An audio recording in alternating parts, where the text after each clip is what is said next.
All right, folks, I am recording from home. I hope everything is going well for you in the class. So today you are going to start working on your next charcoal drawing. Next charcoal drawing, if you're looking at the still life sitting in front of you, is all based on the idea of drawing cloth. So there's a few, excuse me, there's a few different things that you're going to be paying attention to with this.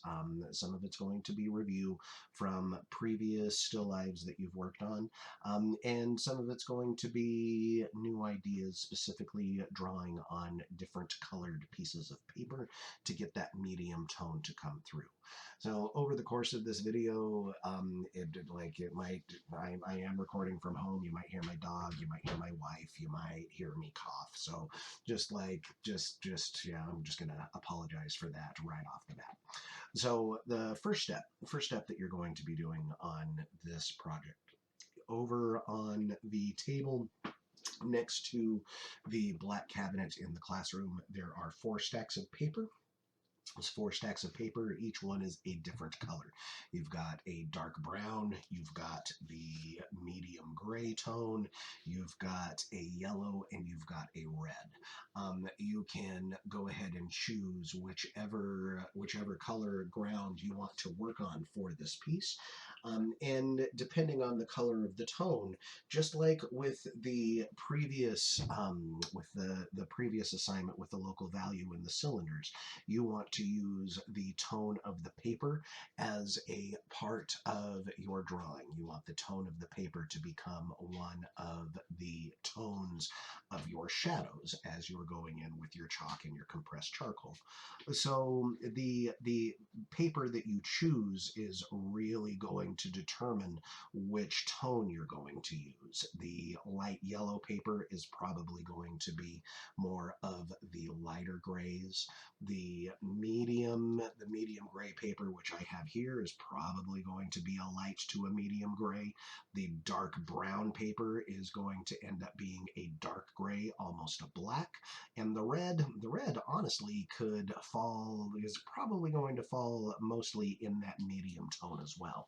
So, that's the first decision that you have to make is, okay, what tone are you going to use? What color are you going to allow to come through from the paper into this drawing? Once you decide that, second thing that I really have to nail home with you guys is once you start this project, once you start moving forward with this, and you're gonna have this is a larger charcoal drawing than you've done before on any of the other projects. So remember, charcoal, because of the smudging, it's so much easier if you draw with charcoal larger than smaller.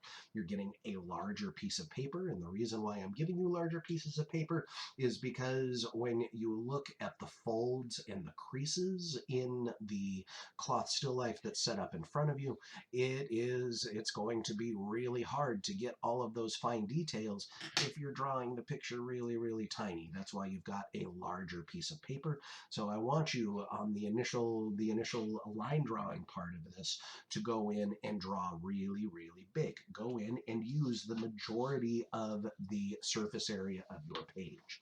So if I'm looking at this particular photo, very, very first step that you want to do when you go in, depending on what your viewpoint is you want to go in and we're going to go back to negative space.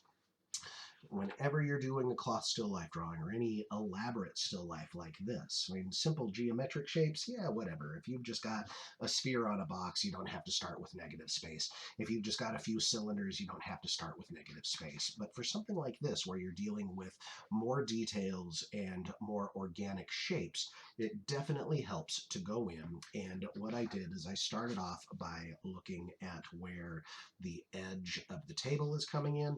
My first line was this line coming up. I followed the contour of the drawing. I hit like this. I just went up and I followed the ridge of the cloth coming up to the sphere. I went all the way around and I just drew that negative space, that outside shape of the entire still life coming down and over like this. Once I got that outside shape in, then I went in and I started looking at, okay, where is the division of where the cloth is coming in to and dividing up from the sphere? Where is the division of how the bottom edge of the cloth comes down, coming in and meeting up with the edge of, and I didn't do a very good job on that one at all, coming up and meeting with the edge of the cube, just going around and getting the basic outlined shape of the entire still life setup. So that is going to be your first step. Go in and just get the back edge of your table in, the outside shape of the entire piece, and then the division of the top of the cloth with the cylinder, and then the bottom outside negative shape, negative space. Just get that basic shape of how the rest of the still life is coming in. Now, once you get that stage done, your next step is to go in and to figure out where your anchor is going to be. How are you going to go in and start to fill all of this section up with all of the different folds and all of the different shadows, so that you start to get that sense that this is drapery, that there are folds that come in, and that you've got some areas of folds that are in front of other areas of folds, so that you start to get that sense of depth and space. So your anchor, the best place to use for your anchor is honestly going to be that ridge where the sphere and the top of the cloth ends up meeting. If you look at this now, if I can go in right now and I can be like, all right, so I know that I've got a cast shadow that comes in on the sphere. I'm not going to worry about all the divots in here. I'm going to make the sphere look and appear as if it is perfectly smooth. So I'm going to come in. I know that my gradient values are going to kind of go off in that direction, so I'll just go ahead and mark that in so that I know that it's going to be dark going all the way over to light. Now, at this point, now that I know where my light source is and how the light is falling onto the sphere, now I'm going to come in and I'm going to start looking at the different folds that are coming off of the top of the sphere. And I'm just going to start mapping those in. So I've got this little piece of cloth comes up like this. It drags down. I've got that little edge, that little corner edge that comes in. So I'm going to come down and I'm going to hit this to make that corner, and that comes up. And really, what does this end up being? How am I doing this? I am breaking this down so that it is, I'm looking at each shape like it's negative space. So I'm coming in, this is where I'm coming down to this point, coming in and getting that corner fold that comes up. And I'm just looking at all of these different shapes, and I'm going to go in and I'm going to just start mapping in and drawing these specific lines and shadows so that I can start to build up that sense of depth. Don't worry about the shading at this point. Don't worry about like how perfect this is going to be, because when you're dealing with cloth, here's a little trick. Cloth, especially when you're getting billowing big pieces of cloth like I've got here, it's so excuse me, it's so incredibly organic that if you go in and you don't get one little fold in absolutely correctly, nobody's going to know. I'm not even going to know unless I walk up and like really look specifically at where you're drawing. I am not even going to know exactly what, or if you're faking it a little bit, if you've taken a little bit of artistic license and have gone in and changed things a little bit. Here's where, and look, I'm already changing things. So I'm looking, here's the edge of the cube that the cloth is draped on. This is that little piece that's going in front of that edge of the cube. Coming back over in here like this, I've got one piece of cloth that folds down and goes across. And I've got another piece of cloth that comes in back on the side. And I'm just going to go in and just taking my time. I'm just going in and mapping out, where do I have shadows? Where do I have folds? Where do I have highlights? And this is gonna take a little bit of time, guys. So take a day, take 2 days to go in just with your pencil and lightly start to figure out, okay, where do all of these folds come in? Are you going to put these folds down so that you can use the charcoal and the chalk to start to get that sense of depth and space with the cloth? Now, right now, here's the basic, just the basic lines of where my folds are going to come in. Now, the true trick with drawing cloth is it's all about contrast. It's all about your dark areas. Wherever you have a fold, there is always going to be a dark area where that fold comes into that valley, that recess where there's no light coming in and hitting it. Wherever you have a dark fold and you've got a dark shadow in your fold, it is always bordered by a bright highlight. Shadow going to highlight, shadow going to highlight, shadow going to highlight. So that's really the trick, is you want to go in and you want to really pay attention to how you're layering everything up, how you're mapping in your folds, and then it's going to be, once again, that tug of war between drawing in your shadows and putting in your highlights next.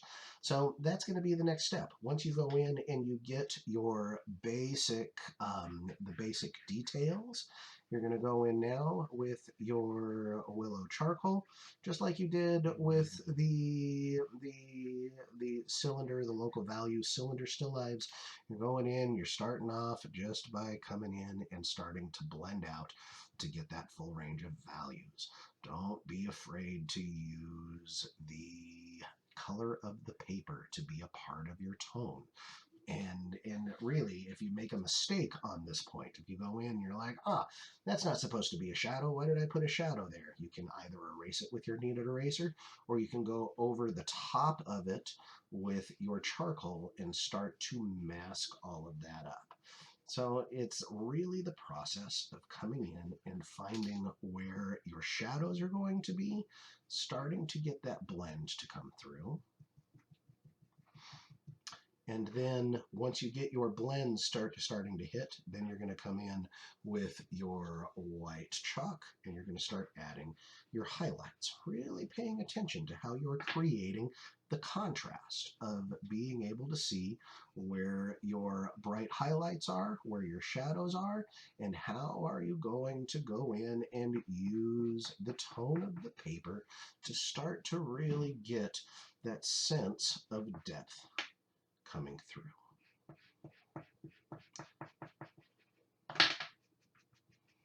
As you're doing this, make sure that you are paying attention to each of the individual sections. I've already messed up. What's the first thing that I did?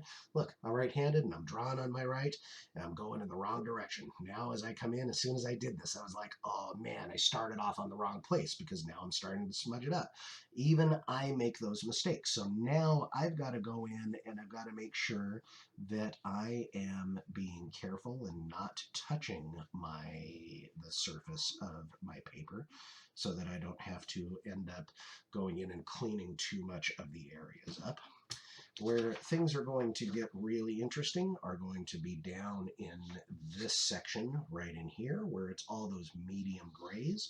That's honestly, in this section, I would come in and I would use mostly my willow charcoal, and I would allow the paper. Most of this is just going to be paper that is going to come through to get that medium gray. That's why I'm letting you guys use the colored toned paper. That way you can make sure to not have to have too much work. Allow the materials and the tools to come in and do the work for you. Don't work too hard if you don't have to.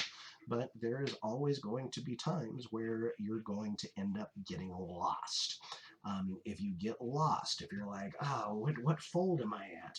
You know what? That's perfectly fine if you get a little bit lost in your drawing. Just make sure that you follow that cardinal rule of, oh, I'm super strong.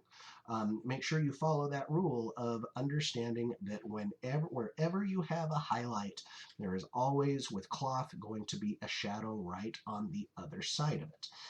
It's all about controlling your blending and making sure that you're not overworking your charcoal and your chalk. Don't turn it into a great big muddy mess. Really control where all of your shadows and your highlights are.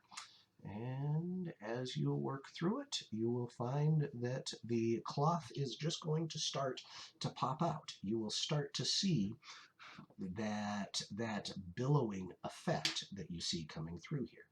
But it's all about this. It's all an exercise of being able to go in and making sure that you're really observing, that you're really paying attention, not just to the cloth, but to your particular view of the cloth. Work on it in sections. Start, if you're left-handed, start over on the right. If you're right-handed, start over on the left. And just slowly, just like I'm doing here, you're just going to come in and you're going to build up some of the shadows in each section, and then you'll go in and you'll fine-tune and get those details in the further along that you get. It takes patience. Don't rush this. Allow yourself the freedom to be able to not have to rush through it. Because if you rush through it, especially with something like this, you're going to end up finding that it's going to frustrate you, and you're going to get to the point where you're going to be like, I don't want to work on this, or you're going to want to start over. So I am hoping that I will be back in the classroom on Wednesday. So hopefully before you get to the point of where you're starting to get into the shading, I'll be back into the classroom. But if I'm still feeling off like I am at the moment, it's not fair to you or to me to come in and expose you to my cough. So if you have any questions, you are more than welcome to email me. You can take a picture of your work and email it to jteague@muhs.com. I will be checking my email throughout the time that I'm absent. All right, folks, good luck. Make sure you clean up your messes, and I'll see you when I get back.